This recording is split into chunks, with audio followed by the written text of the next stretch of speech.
as the Zimbabwean citizen, defending the constitution, is there need anymore?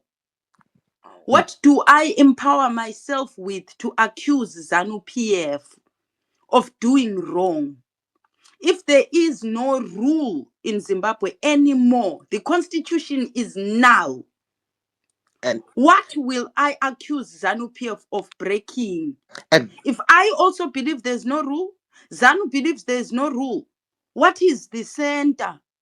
Who now has the right to accuse anybody of doing wrong? And my belief is the Constitution of Zimbabwe remains alive to be defended against those who subvert it. And that is what empowers me to do civil disobedience. That is what I go on the street with and accuse another of. You have broken the Zimbabwean people's will. You have broken the Zimbabwean people's rule of law. Therefore, I want you out. And here is the rule book by Zimbabwean people to say you have done that. And all of us tick and say, have they done this? Yes. And is it against the law? Yes. But if there is no longer a center, for me, not for ZANU, for me, what am I accusing ZANU-PF of? Agula rule. Same as the argument made by Madam Madzimba Muto pre-independence, accusing the Rhodesian government. And she said, you have no legitimacy. According to what? The rule number 1, you have no right to declare a unilateral declaration of independence. The rule that we take comes from and assented by the Queen in England. And you are illegitimate. Any law you have constructed after you declared yourself unilaterally independent is null and void. Therefore, remove my husband and those arrested under these laws, because the rule book prior to the one you constructed is saying that this law does not exist. So I am not arguing that ZANU-PF has not subverted the police, the judiciary. But me, the one who that book says, I am the defender of that. So anyone who tells me that my defense is now a nullity, I am a nullity. What are they empowering me to go on the street and accuse? If I am to petition SADC, what am I asking SADC to find ZANU-PF wrong of? Because SADC was using the Constitution of Zimbabwe to say, ZANU-PF, you broke your law. Here is it in your constitution. ZANU-PF, you did not follow the rules of engagement because here in your rule book. And he says to us, Chamisa says, we continue to engage SADC. SADC is using the rule book to accuse ZANU-PF. So are they also a nullity? They are defending, SADC is defending the Constitution of Zimbabwe. Have they become a nullity? Forget what ZANU-PF in its Politburo, those are what I am against. They've broken the rule. They've broken the Zimbabwean people's will. Does the Zimbabwean people's will die when ZANU-PF chooses to ignore it? That is all. I'm not, get me right, I am not under any illusion that ZANU-PF respects the rule of law, that the judiciary does so, that the police do so, and all institutions that ZANU has subverted.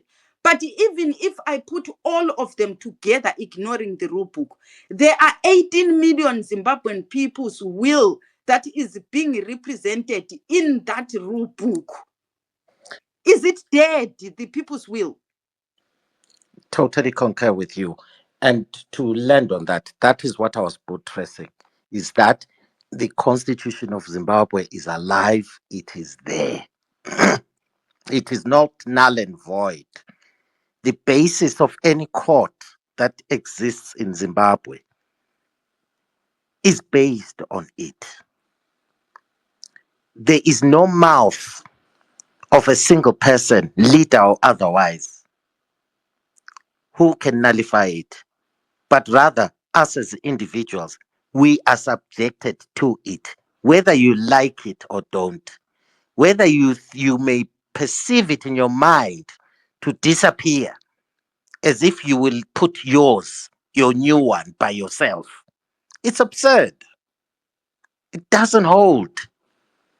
As long as you're born in Zimbabwe as a baby or as 18 years or as 45 years, you are We subject. cease to be citizens because the only thing that empowers you and calls you a citizen of Zimbabwe is Is the that constitution. constitution.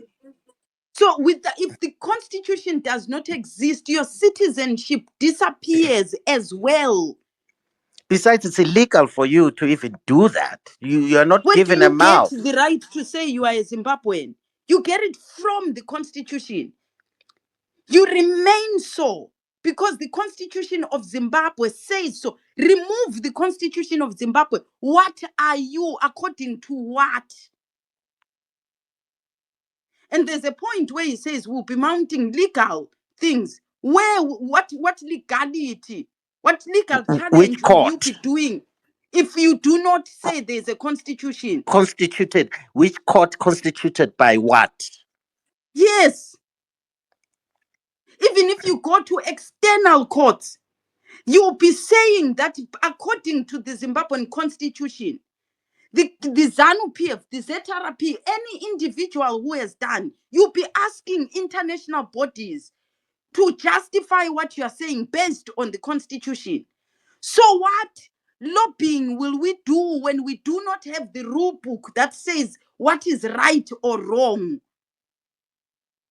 What will we be using? That was the question, not this all telling me that ZANU-PF does not respect. I know that.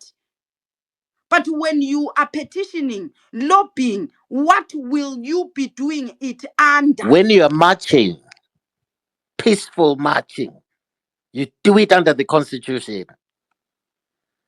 So that's all I'm asking.